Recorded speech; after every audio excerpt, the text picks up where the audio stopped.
Hello, welcome to today's daily recap, January 14th, 2021. And let's get into it. Let me just remove these. Oops.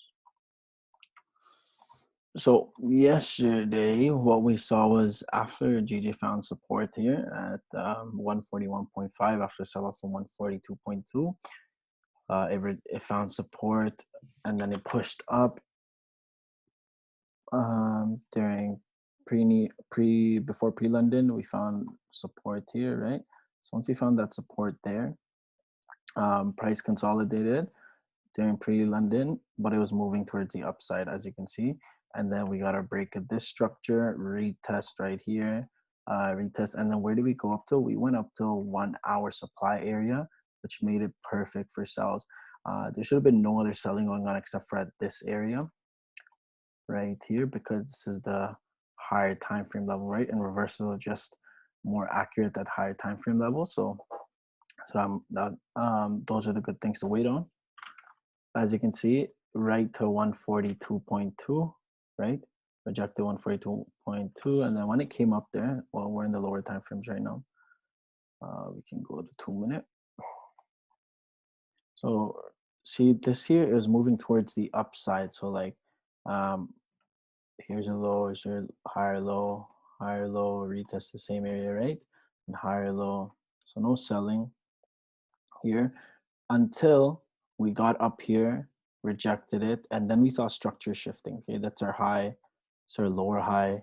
These are next lower high, right? And then price went down, lower high, eventually reached this area at 141.0, right? So that was your 20 pips right there. And then another 20 pips when price came down here, 141.8. So as you can see, let me just remove all these and we'll hop in the 1 minute.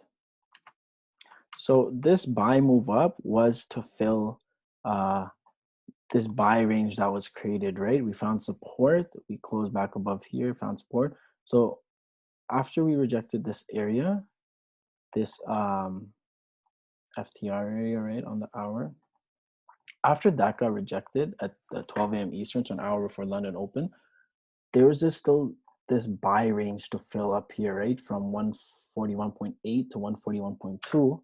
And what better area to sell than here, right? So we saw active rejection here the day before, where price found rejection for 1, 2, 3, 4, 5, and then the 6th hour dropped.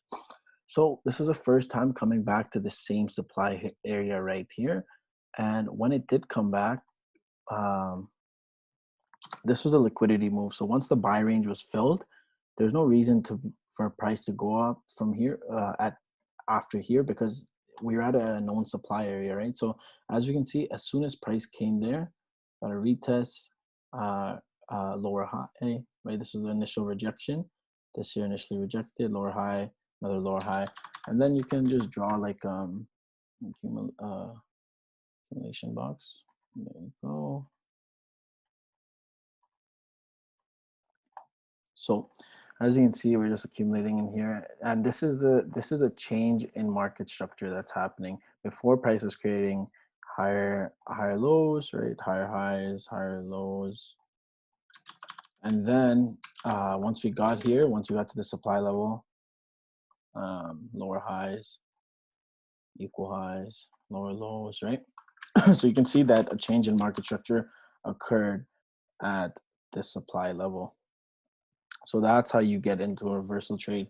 Entry should have been taken on the lower high right here, and then price, and then exiting at like 800 at 142.00. You get it. But yeah, that's GJ.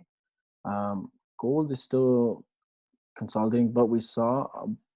So yesterday, looking at Asian, I thought that price was going to go up from here, right? But it was just in the middle of the zone, and once it broke past here, we saw sells down. Where do we see sells down to the same level?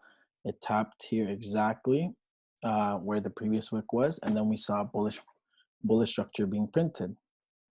All right, so when you see that bullish structure, this bullish structure happening, this was in pre-London, and you were expecting some sort of higher low before continuation, right? So it went from 1829 to 1846, almost 200 pips, and then came down here.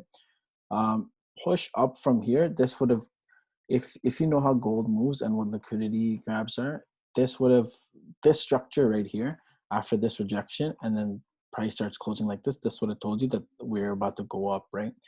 Price goes up, higher high, higher low, right? um Not breaking it, and then obviously, liquidity grab again pre-London, I mean pre-New York, push up, another liquidity grab, higher low, and then we pushed up to 1852. So you see, it's not the cleanest, but you can observe it on like 30-minute and see that, yeah, it was setting up for buys. Plus, I've been calling buys on gold. Gold's been setting up for buys. I even called this right earlier, like on the analysis after this. So this is technically a higher low, right? So we're gonna have to watch and see how price reacts to 1863, and then if it's gonna continue, and then possible targets are like here, this level, uh, here, here. So we're just gonna be have to watching and seeing how gold develops. But as you can see, it's looking bullish because market structure is like there's nothing pushing gold down right now. There's no USD strength. Um, but yeah, that's the higher lows. 15-minute looks clean too, right? So you can see the liquidity grabs are like this one. This after this candle doesn't mean it's going down. This is just better buy price than here. So when it came down here, and this was like a large liquidation wick, right? So this was price came down, all sellers exiting, left a massive wick. Same wick area as here. Not a coincidence, right? This happens for a reason. But yeah, so that's that. Gold and GJ dissected. This is a nice trade on GJ. Gold was nice as well, but GJ was cleaner. Thanks for watching. Enjoy your day. Take care.